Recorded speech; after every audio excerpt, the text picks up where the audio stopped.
Hi ಎಲ್ರಿಗೂ, ಇವತ್ತೊಂದು simple crochet ಹಾಕೋದು ಹೇಗೆ ಅಂತ ತೋರಿಸ್ತೀನಿ. ಅದ್ರ ಜೊತೆಗೆ ಹೊಸದಾಗಿ ಕಲಿತಾ ಇರೋರಿಗೆ ಕೆಲವೊಂದು ಟಿಪ್ಸ್ನ ಹೇಳ್ತಾ ಹೋಗ್ತೀನಿ. ಇದು ಕಲ್ತಿರೋರಿಗೆ ಇಂಥ ಕಲಿಯೋರಿಗೆ ತುಂಬ ಹೆಲ್ಪ್ ಆಗುತ್ತೆ. ಸಣ್ಣ ಸಣ್ಣ ಪ್ರಾಬ್ಲಮ್ಸ್ಗಳು ಯಾವ ಥರ ಕ್ಲಿಯರ್ ಮಾಡ್ಕೋಬೋದು ಅನ್ನೋದನ್ನು ಟಿಪ್ಸ್ ಥರ ನಾನು ನಿಮಗೆ ಹೇಳ್ತಾ ಹೋಗ್ತೀನಿ.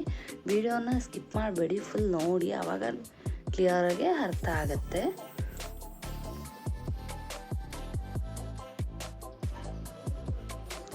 ಫಸ್ಟ್ ಸ್ಯಾರಿನ ನಾನಿಲ್ಲಿ ಫೋಲ್ಡ್ ಮಾಡಿ ಇಟ್ಕೊಂಡಿದ್ದೀನಿ, ಪಲ್ಲು ಮೇಲ್ಗಡೆ ಬರೋ ಥರ. ಯಾವತ್ತೂ ನಾವು ಸ್ಯಾರಿನ ಫೋಲ್ಡ್ ಮಾಡುವಾಗ ಪಲ್ಲು ಮೇಲ್ಗಡೆ ಬರೋ ಥರ ಫೋಲ್ಡ್ ಮಾಡಿ ಇಟ್ಕೊಂಡ್ರೆ ಸ್ಯಾರಿ ನೀಟಾಗೂ ಇರುತ್ತೆ, ಕುಚ್ಚು ಹಾಕೋಕ್ಕೂ ಕೂಡ ಈಸಿ ಆಗುತ್ತೆ. ಮತ್ತು ಸ್ಯಾರಿಗೊಂದು ಗ್ರೀನ್ ಕಲರ್ ಇದೆ. ಇದಕ್ಕೆ ನಾನು 6 ಎಳೆ ದಾರನ ರೆಡಿ ಮಾಡಿ ಇಟ್ಕೊಂಡಿದ್ದೀನಿ ಈಗ ಆಲ್ರೆಡಿ. ಮತ್ತು ಸ್ಯಾರಿಲಿ ಸಿಲ್ವರ್ ಮತ್ತು ಗೋಲ್ಡ್ ಎರಡೂ ಇದೆ, ಬಟ್ ನಾನಿಲ್ಲಿ ಸಿಲ್ವರ್ ಬೀಡ್ಸ್ನ ಯೂಸ್ ಮಾಡ್ತಾ ಇದ್ದೀನಿ. ಮತ್ತು ರೆಗ್ಯುಲರಾಗಿ ನಾನು 10 ನಂಬರ್ ಕ್ರೋಶಾನೇ ಯೂಸ್ ಮಾಡೋದು.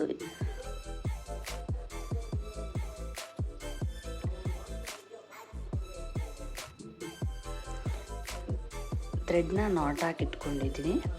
ಫಸ್ಟ್ ಟಿಪ್ ಏನಪ್ಪ ಅಂದರೆ, ನಾವು ಯಾವತ್ತೂ ಸ್ಯಾರಿಗೆ ಕುಚ್ಚಾಕೋಕ್ಕೆ ಸ್ಟಾರ್ಟ್ ಮಾಡುವಾಗ ಕ್ರೋಶಾದಲ್ಲಿ ಫಸ್ಟು ನಾವು 2 ನಾಟ್ಸ್ನ ಹಾಕ್ಕೋಬೇಕು.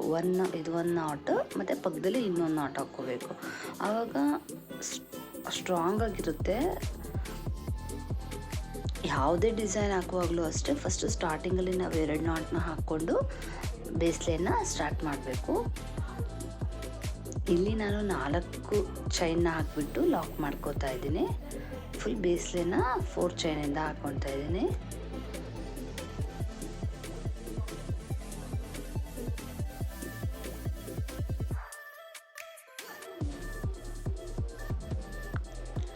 ನೆಕ್ಸ್ಟ್ ಸೆಕೆಂಡ್ ಟಿಪ್ ಏನಪ್ಪ ಅಂದರೆ, ನಾವು ಕ್ರೋಶನ ಹ್ಯಾಂಡಲ್ ಮಾಡೋದು ಆಸ್ ಎ ಪೆನ್ ಹಿಡಿತೀವಲ್ವಾ, ಬರೆಯೋಕ್ಕೆ ಪೆನ್ ಯಾವ ರೀತಿ ಇಟ್ಕೋತೀವೋ ಕೈಯಲ್ಲಿ ಆ ಥರ ಕ್ರೋಶನ ಇಟ್ಕೊಂಡ್ರೆ ನೀಟಾಗಿ ಮತ್ತು ಕೈ ಮೂಮೆಂಟು ಸ್ಪೀಡ್ ಆಗುತ್ತೆ.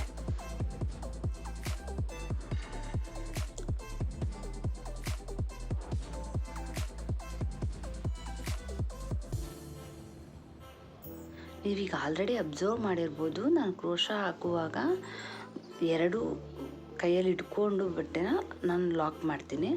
ಯಾಕಂದರೆ ಸೀರೆ ಸುಕ್ ಬರಲ್ಲ, ನೀಟಾಗೆ ಕುತ್ಕೊಳ್ಳುತ್ತೆ. ಲಾಕ್ ಮಾಡುವಾಗ ನೋಡಿ, ಈ ಥರ ಬ್ಯಾಕ್ ಸೈಡ್ 2 ಫಿಂಗರಲ್ಲಿ ಮೇಲೆ ಇಟ್ಕೊಂಡು ಅದನ್ನು ಸೀರೆನ ಟೈಟಾಗಿ 2 ಕಡೆ ಇಟ್ಕೊಂಡು ಲಾಕ್ ಮಾಡಬೇಕು. ಆಗ ಸೀರೆ ರಿಂಕಲ್ಸ್ ಬರಲ್ಲ. ಕರೆಕ್ಟಾಗಿ ಎಲ್ಲಿಗೆ ಬರುತ್ತೆ ನೋಡಿಕೊಂಡು ನೀಟಾಗಿ ಲಾಕ್ ಆದರೆ ಸೀರೆ ಯಾವತ್ತು ಕಾರಣಕ್ಕೂ ಕೂಡ ರಿಂಕಲ್ಸ್ ಬರಲ್ಲ. ಇಟ್ಕೊಂಡು ಹೋಗ ಮತ್ತು 2 ಕೈಯಲ್ಲಿ ಹೋಲ್ಡ್ ಮಾಡಿ ಇಟ್ಕೊಂಡೆ ನಾವು ಲಾಕ್ ಮಾಡಬೇಕು. ಮತ್ತು ನೆಕ್ಸ್ಟ್ ಬಂದು ಥ್ರೆಡ್ 6 ಎಳೆ ದಾರ ತೊಗೊಂಡಿರ್ತೀವಲ್ಲ, ಅದು ಹೆಂಡಾದಾಗ ಮತ್ತೆ 6 ಎಳೆ ದಾರನ ಯಾವ ರೀತಿ ಜಾಯಿನ್ ಮಾಡ್ಕೋಬೇಕು. ಇದು ನಾನು ಬಿಗಿನರ್ಸ್ಗೆ ಹೇಳ್ತಾ ಇರೋದು, ಯಾರೇ ಕಲ್ತಿರೋರಿಗೆ ಗೊತ್ತಿರೋರಿಗೆ ಹೇಳ್ತಾ ಇಲ್ಲ. ಫಸ್ಟ್ 6 ಎಳೆ ದಾರನ ಮತ್ತೆ ರೆಡಿ ಮಾಡಿಕೊಂಡು ಅದನ್ನು ಈಕ್ವಲಾಗಿ ಕಟ್ ಮಾಡಿಕೊಂಡು, ಈಗ ಆಲ್ರೆಡಿ ಎಂಟಾಗಿರುತ್ತಲ್ಲ ಆ 6 ಎಳೆ ದಾರಕ್ಕೆ ನಾನು ತೋರಿಸ್ತಾ ಇದ್ದೀನಲ್ವ ಆ ರೀತಿ ನಾಟ್ ಹಾಕ್ಕೊಳ್ಳಿ.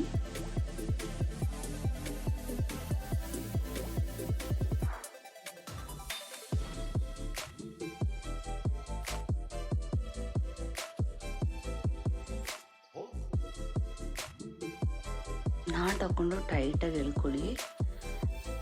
ಆದಮೇಲೆ ಈಕ್ವಲಾಗಿ ಕಟ್ ಮಾಡ್ಕೊಳ್ಳಿ. ಇಲ್ಲಿಗೆ ನಾವು ಲಾಸ್ಟಲ್ಲಿ ಗ್ಲೂ ಹಾಕ್ಕೊಂಡ್ರೆ ಥ್ರೆಡ್ಡು ಸ್ಟ್ರಾಂಗ್ ಆಗಿರುತ್ತೆ. ಈಗ ಆ್ಯಸ್ ಯೂಶುವಲ್ ನಾವು ಚೈನ್ ಹಾಕ್ಕೊಂಡು ಹೋಗಬೇಕು.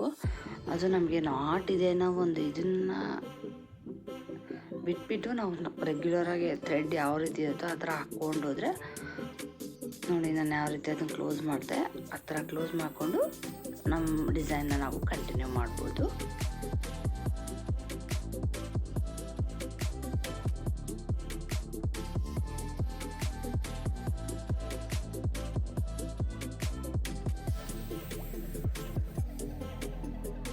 ಆದಷ್ಟು ನಾಟ್ನ ಬ್ಯಾಕ್ ಸೈಡ್ ಬರೋ ಥರ ಹಾಕ್ಕೊಳ್ಳಿ.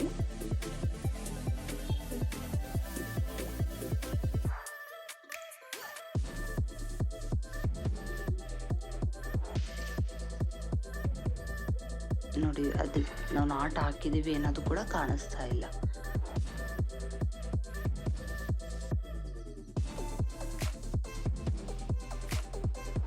ಈಗ ಚೈನ್ನ ಹೆಂಗೆ ಮಾಡ್ತಾ ಇದ್ದೀನಿ. ಸೊ ಹೆಂಗೆ ಮಾಡುವಾಗಲೂ ಅಷ್ಟೇ 4 ಚೈನ್ ಲಾಸ್ಟ್ ಹಾಕ್ಕೊಂಡು ನಾವು ಸ್ಟಾರ್ಟಿಂಗ್ ಯಾವ ರೀತಿ 2 ಚೈನ್ ಹಾಕಿ ಲಾಕ್ ಮಾಡೋದು ಅದೇ ರೀತಿ 2 ಚೈನನ್ನು ಹಾಕಿ ಲಾಕ್ ಮಾಡ್ಕೊಳ್ಳೋಣ.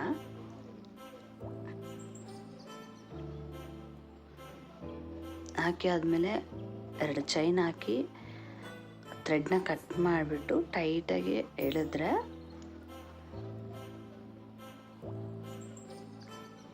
ಕಟ್ ಮಾಡಿಬಿಟ್ಟು ಥ್ರೆಡ್ನ ಆಚೆ ತೆಗಿಬೇಕು. ಕ್ರೋಶದಿಂದ ಆಚೆ ತೆಗೆದ್ರೆ ಅದು ನಾಟ್ ಆಗುತ್ತೆ.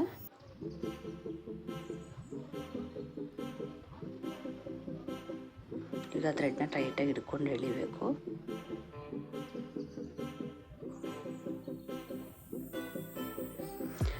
ನಾವು ಚೈನ್ನ ಹಾಕಿ ಆದಮೇಲೆ ನೆಕ್ಸ್ಟ್ ಟಿಪ್ ಏನಪ್ಪ ಅಂದರೆ, ನಾವು ಚೈನ್ ಹಾಕಿ ಆದಮೇಲೆ ಟೈಟಾಗಿ ಎಳಿಬೇಕು.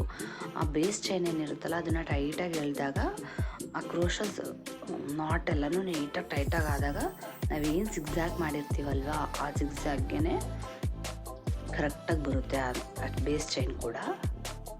ಮತ್ತು ನಾವು ಜಿಗ್ಜ್ಯಾಗ್ ಮಾಡ್ಕೊಂಡು ಹೋಗೋ ಅಷ್ಟೇ, ವಯರಲ್ಲಿ ಜಿಗ್ಜ್ಯಾಗ್ ಮಾಡಿದ್ದಕ್ಕೆ ಕ್ರೋಶ ಹಾಕಿದ್ರೆ ಚೆನ್ನಾಗಿ ಬರಲ್ಲ. ಕ್ರೋಶ ಅಂತ ಅಲ್ಲ, ಕುಚ್ಚು ಹಾಕಿದ್ದು ಯಾವುದೂ ಚೆನ್ನಾಗಿ ಬರಲ್ಲ. ಆದಷ್ಟು ನಾವು ಥ್ರೆಡ್ಡಲ್ಲೇ ಜಿಗ್ಜ್ಯಾಗ್ ಮಾಡಿಕೊಂಡು ಕ್ರೋಶ ಹಾಕಿದಾಗ ಅದು ಚೆನ್ನಾಗಿ ಬರುತ್ತೆ. ಈಗ ನೆಕ್ಸ್ಟ್ ಸ್ಟೆಪ್ನ ಸ್ಟಾರ್ಟ್ ಮಾಡೋಣ. ಈಗ ನೆಕ್ಸ್ಟ್ ಇನ್ನೊಂದು ಟಿಪ್ ಏನಪ್ಪ ಅಂದರೆ, ನಾವು ಬೇಸ್ ಲೈನ್ನ ಹಾಕಿ ಆದಮೇಲೆ ನೆಕ್ಸ್ಟ್ ಸ್ಟೆಪ್ನ ಬೇಸ್ ಲೈನ್ಗೆ ಥ್ರೆಡ್ನ ಲಾಕ್ ಮಾಡ್ಕೋಬಾರ್ದು. ಮತ್ತು ನಾವು ಡೈರೆಕ್ಟ್ ಸ್ಯಾರಿಗೆ ಚುಚ್ಚಿಬಿಟ್ಟು ಥ್ರೆಡ್ನ ಲಾಕ್ ಮಾಡ್ಕೋಬೇಕು. ಬೇಸ್ ಲೈನ್ಗೆ ಚುಚ್ಚಿದಾಗ ಏನಾಗುತ್ತೆ ಅಂದರೆ ಬೇಸ್ ಲೈನ್ ಕೂಡ ಲೂಸ್ ಆಗೋ ಚಾನ್ಸಸ್ ಬಂದುಬಿಡುತ್ತೆ. ಸೊ ಅದಕ್ಕೆ ನಾನು ಏನು ಮಾಡ್ತಿದ್ದೀನಿ, ಸ್ಯಾರಿಗೇ ಅದನ್ನು ಲಾಕ್ ಮಾಡಿಕೊಂಡು ಅಲ್ಲಿಂದನೇ ಡಿಸೈನ್ ಹಾಕೋಕ್ಕೆ ಸ್ಟಾರ್ಟ್ ಮಾಡ್ತೀನಿ. ನಾನು ಫಸ್ಟೇ ಕುಚ್ಚು ಬರೋಕ್ಕೆ ನಾನು ಜಾಗ ಬಿಟ್ಕೊತಾ ಇದ್ದೀನಿ. ಸೊ ಅದಕ್ಕೆ ಅಲ್ಲಿ ನಾನು 5 ಚೈನ್ನ ಹಾಕಿಬಿಟ್ಟು ಫಸ್ಟ್ ಬೇಸ್ ಲೈನ್ನ ಬಿಟ್ಬಿಟ್ಟು ನೆಕ್ಸ್ಟು ಬೇಸ್ ಲೈನ್ ಒಳಗಡೆ 2 ಸಿಂಗಲ್ ಕ್ರೋಶನ ಹಾಕ್ಕೋತಾ ಇದ್ದೀನಿ.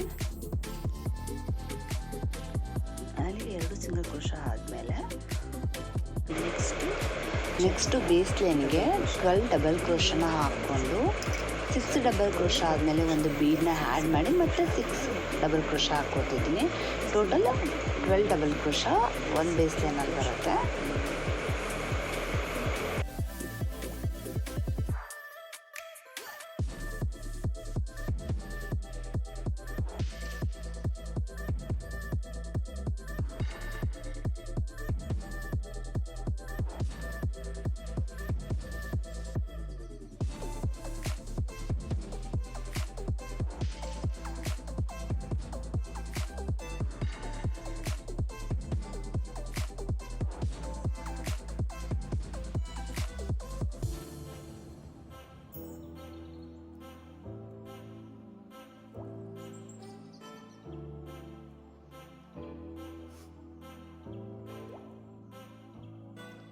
ಈ ಟಿಪ್ಸ್ಗಳು ಬೇಸಿಕ್ ಕಲಿಯುವಾಗ ಬರೋ ಒಂದೊಂದು ಪ್ರಾಬ್ಲಮ್ಸ್ಗಳು, ಅದನ್ನು ನಾನು ಹೇಳಿದ್ದೀನಿ.